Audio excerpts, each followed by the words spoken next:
Ustadz, bagaimanakah hendaknya sikap kita, mohon nasihatnya Ustadz, ketika ada teman dekat kita atau sahabat kita yang mereka itu telah membuat pengakuan kepada kita kalau mereka itu memang pelaku hal tersebut. Hendaknya bagaimanakah kita menasehatinya, apakah tetap kita temani atau kita jauhi takut khawatir kita terjangkiti olehnya. Ya, barakallahu fiik.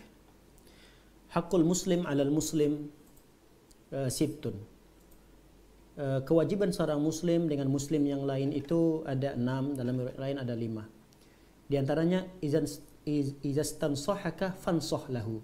Apabila ada orang yang minta nasihat kepadamu, berikan nasihat. Jangan dijauhi.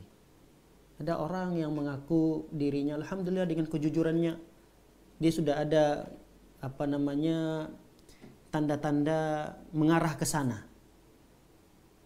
Jadi kayaknya saya udah ada kecenderungan nih pada penyakit ini. Dia cerita kepada temannya.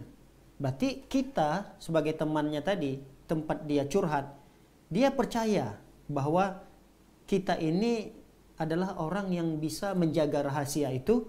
Yang kedua, kita ini adalah orang yang bisa memberikan solusinya. Jadi bantu dia. Dan itu kewajiban antum, kewajiban kita. Karena kata Rasul SAW, apabila ada orang yang minta nasihat kepada kita, ya kata Rasul SAW, nasihati dia. Ya kalau dia minta misalnya nasihat, apa yang harus dilakukan, ya antum nasihati saja. Pertama, tingkatkan lagi ketakwaan kau kepada Allah. Anda harus meningkatkan lagi kualitas takwa kepada Allah. Karena inilah bekal yang harusnya disiapkan oleh seorang hamba di dunia ini dan di akhirat. Yang kedua misalnya kau harus mencari komunitas yang baik. Ya, Anda harus misalnya mencari komunitas yang bisa menambah keimanan, menambah ilmu pengetahuan. Antum tunjukkan misalnya Anda harus berteman dengan ini fulan. Karena mereka kadang ada kegiatan-kegiatan yang bisa menyiram rohani mereka dengan ilmu. Mereka terkadang membuat satu majelis, arahkan mereka ke sana. Atau mungkin bisa dinasehati, misalnya Anda harus menjauhi teman-teman yang kira-kira mengarah kepada penyakit itu. Jangan sekali-kali mendekati mereka. Karena kalau Anda berusaha untuk menghilangkan penyakit itu, untuk sembuh, tapi Anda masih tetap berteman dengan teman-teman yang sama, ya sama saja Anda melakukan pengobatan, tapi Anda juga mendatangkan penyakit itu kembali gitu. Nah, ini nasihat-nasihat yang mungkin bisa antum memberikan kepada mereka. Jadi jangan ditinggalkan. Kekhawatiran kita betul. Aduh, nanti kalau saya berteman dengan orang ini, kalau saya banyak-banyak nongkrong sama orang ini, saya tertular nanti penyakit ini. Kekhawatiran itu memang harus ada pada diri kita. Tapi jangan sampai kekhawatiran itu malah menggugurkan kewajiban kita. Artinya kita tidak menunaikan kewajiban kita sebagai seorang muslim. Kewajiban kita sebagai seorang muslim, nasihati kalau ada orang yang minta nasihat kepada kita. Itu kewajiban kita. Ya, wallahu a'lam bishawab. Baik, untuk pertanyaan selanjutnya, Ustadz, bagaimanakah hukumnya jika ada seorang laki-laki yang ia menyerupai perempuan, semisal menggunakan aksesoris perempuan dan lain-lain, dan seorang perempuan yang seperti laki-laki dengan bersikap tomboy dan semisalnya? Ya, tidak boleh, haram hukumnya. Rasul SAW melaknatnya. Rasul mengatakan, Rasul melaknat perempuan yang menyerupai laki-laki, laki-laki yang menyerupai perempuan. Ini perbuatan yang dilaknat oleh Rasul sallallahu alaihi wasallam. Ini termasuk dosa besar. Jadi semaksimal mungkin, sebisa mungkin seorang itu harus kembali kepada fitrahnya, kepada jati dirinya. Dia diciptakan sebagai perempuan, ya dia harus menerima itu. Jadi dia harus bersifat, dia harus berkarakter seperti perempuan. Kalau dia laki-laki, ya dia harus menerima apa yang telah ditakdirkan oleh Allah Subhanahu wa taala.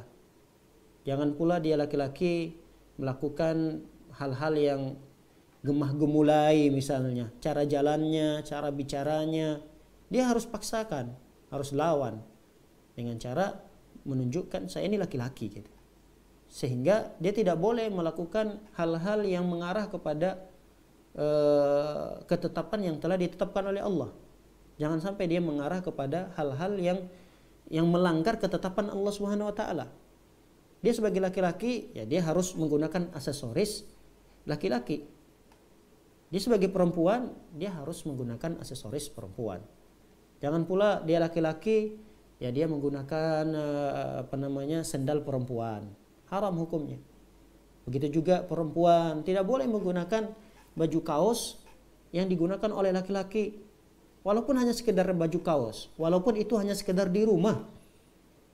Ini nasihat kami kepada kita semua bahwa jangan sampai kita menggunakan yang kita tahu itu barang perempuan. Walaupun hanya sekedar di rumah. Kecuali memang satu barang yang mungkin bisa dipakai oleh laki-laki, bisa juga dipakai oleh perempuan. Misal sendal ya, ada model sendal itu sendal jepit ya. Sendal jepit itu kan memang model ya bisa dipakai oleh laki-laki, ya bisa juga digunakan oleh perempuan. Ini tidak ada masalah. Pensyarikatan seperti itu tidak ada masalah. Tapi kalau ada suatu aksesoris yang itu sudah diperuntukkan jelas, ini untuk laki-laki, ini yang dipakai oleh perempuan. Nah, ini nggak boleh. Laki-laki pakai yang perempuan, perempuan pakai yang laki-laki. Walaupun dalam hal-hal yang kecil. Itu usahakan untuk tidak dilakukan. Ya, Allah alam bisawab. Baik, untuk pertanyaan selanjutnya, Ustadz, bagaimanakah hukumnya ketika seseorang merasa tidak nyaman dengan gender atau jenis kelamin yang ia miliki, kemudian mulai terjangkiti dengan penyakit liwat ini, lalu sampai ia berkeinginan untuk mengubah kelaminnya, seperti yang dia inginkan, agar bisa lebih dekat dan bisa lebih dekat terhadap liwat ini. Bagaimanakah dengan hal ini, Ustaz? Iya, sama. Ini termasuk dosa besar juga. Termasuk dosa besar. Apalagi dia sampai merubah kelaminnya. Ini termasuk keinginan iblis ya, keinginan syaitan. Berarti kalau dia melakukan itu, syaitan dan iblis sudah berhasil. Dia termasuk merubah ciptaan Allah. Dia merubah ciptaan Allah yang kecil saja bentuknya diharamkan oleh Rasul Shallallahu Alaihi Wasallam. Misalnya ada orang yang beruban, rambutnya sudah beruban putih. Begitulah yang sudah ditakdirkan oleh Allah. Dia ingin rubah ketetapan dari Allah tadi, rambutnya putih, mau dia rubah lagi menjadi hitam.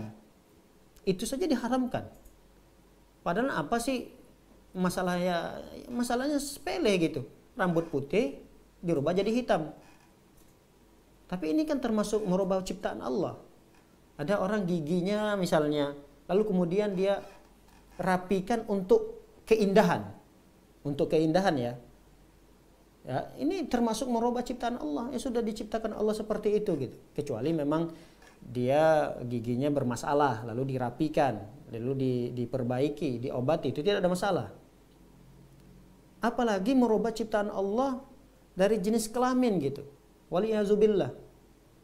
Ada orang yang berjenis kelamin laki-laki karena dia misalnya ya dari kecil bertemannya dengan perempuan, melihat laki-laki dia takut, sering dia diintimidasi sama laki-laki sampai dia besar misalnya, ada keinginannya untuk merubah jenis kelaminnya kepada perempuan karena masa lalunya atau apa, tetap tidak dibolehkan. Haram hukumnya. Ini termasuk dosa besar karena telah merubah ciptaan Allah Subhanahu wa taala. Ya, Allah a'lam bishawab. Baik. Insya Allah ini pertanyaan yang terakhir, Ustaz. Ya. Ustaz, bagaimanakah dengan kondisi dahulu dalam kondisi pada masa Rasulullah, para sahabat atau para salafun sholih? Apakah ada yang melakukan perbuatan liwat ini? Allah alam bisawab. Anda belum menemukan adanya riwayat atau asar dari Rasul Sallallahu Alaihi Wasallam atau asar dari sahabat Nabi, dari tabiin atau generasi-generasi orang-orang soleh terdahulu termasuk generasi imam mazhab. Apakah ada yang terjangkiti penyakit-penyakit seperti ini? Adakah riwayat menjelaskannya? misalnya sahabat fulan atau fulan atau fulan. Wallahu alam bisawab, ana belum menemukan itu. Tapi bukan artinya tidak ada ya. Bisa jadi mungkin ada, tapi ana yang belum sampai membacanya atau ilmu ana yang belum sampai terkait dengan masalah itu. Tapi sampai saat ini wallahu alam saya belum menemukan itu, dan dari bacaan yang tadi dibaca tidak ada penjelasan bahwa adanya sahabat Nabi yang terjangkit penyakit homo tadi atau lesbian. Karena apa? Karena di zaman Rasul Shallallahu Alaihi Wasallam wahyu itu turun. Jadi biasanya Rasul tahu gitu apa yang dilakukan oleh sahabatnya walaupun tidak di depan mata Rasulullah.